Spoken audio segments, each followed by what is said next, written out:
जय गौ माता की।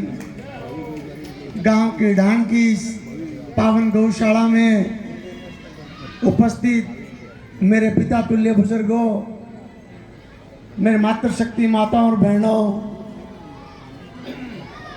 हम उम्र नौजवान साथियों और प्यारे बच्चों, सबसे पहले मैं आप सभी को इस गौ कथा के विराट उत्सव के लिए बहुत बहुत बधाई और शुभकामनाएं देता हूं। और पूरी गौशाला की कमेटी को भी मैं बहुत बहुत धन्यवाद देता हूं कि आपने इतना अच्छा आयोजन किया ताकि हमें गौ माता की कथा सुनने का अवसर मिला है। वैसे तो सनातन धर्म में भगवान की अनेकों अनेक कथाएं हैं जिनका आयोजन जगह जगह होता रहता है, लेकिन गौ कथा का और गौशाला के अंदर सुनना एक अलग ही हमारे जीवन में महत्व है। पुराणों में भी अंकित है।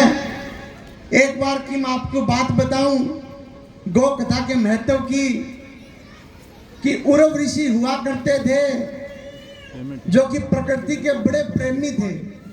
उनके आश्रम में अनेकों अनेक वृक्ष थे, बड़ा हरा भरा उनका आश्रम था। एक बार महादेव के दिव्य प्रकाश से वो आश्रम जल के भस्म हो गया। उरव ऋषि कहीं बाहर गए हुए थे, उन्होंने आके अपने आश्रम को देखा, उन्होंने जले हुए वृक्ष देखे, उनके मन में बड़ी पीड़ा हुई और बड़े क्रोधित हुए। और जब क्रोध आ जाता है तो वो विनाश का प्रतीक है।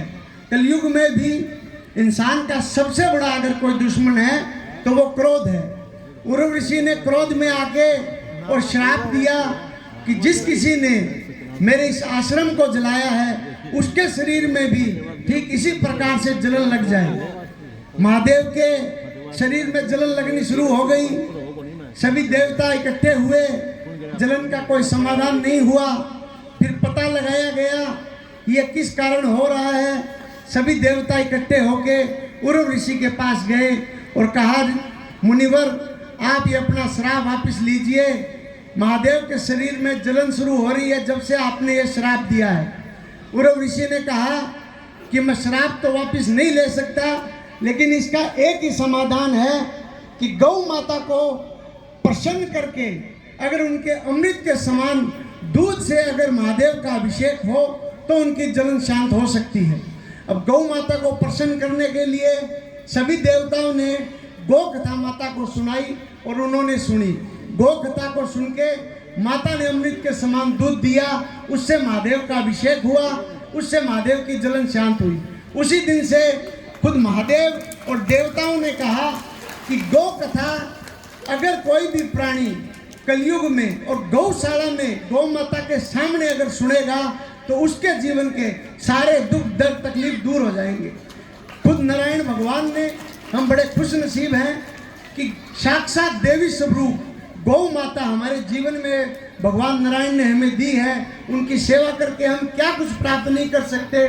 हम बुद्धि, धन, ऐश्वर्य, पुत्र, यहाँ तक कि मैं आपको कहूँ कि भगवान भी अगर हमें प्राप्त करना है तो वो गौ सेवा से ही हम प्राप्त कर सकते हैं।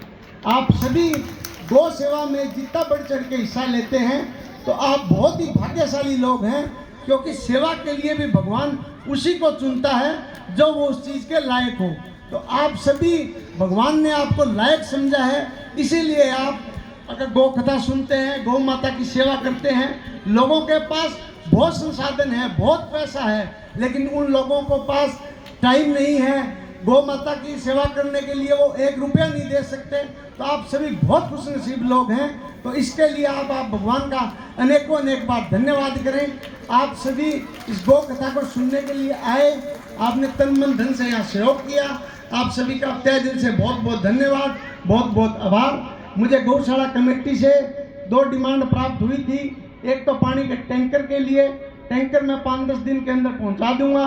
बाकी ईंटों की आवश्यकता है, 51,000 ईंटों की मैं कोशिश करूंगा कि जितनी जल्दी हो गौशाला में आए। बाकी टैंकर जो है, टैंकर आपका 5 से 10 दिन के अंदर अंदर मैं गौशाला में पहुंचा दूंगा। आगे भी आप सभी लोग जैसे मुझे आशीर्वाद दिया आपने पीछे, मैं आप सभी का बहुत बहुत आभारी हूँ। आगे भी आप जिस भी मुझे सेवा के लिए बुलाएंगे मैं आपके बीच में रहूँगा। आप सभी का बहुत बहुत धन्यवाद। और क्रीडान की मातृशक्ति के लिए मेरा बहुत बहुत आभारी हूँ मैं। ऐसी मातृशक्ति जिसको घर के अनेकों अनेक काम है, उनको बच्चों को नहला धुला के स्कूल भेजना है, डांगर डोर का काम है, और भी बहुत काम होते हैं महिलाओं को। फिर भी आप चाहे जागरण जम्मा हो, कहीं भी धार्मिक काम हो, आप पुरुषों से हर जगह आगे रहते हैं। ऐसी मातृशक्ति को मैं कोटि कोटि नमन करता हूँ। जय गौ माता, जय श्री राम।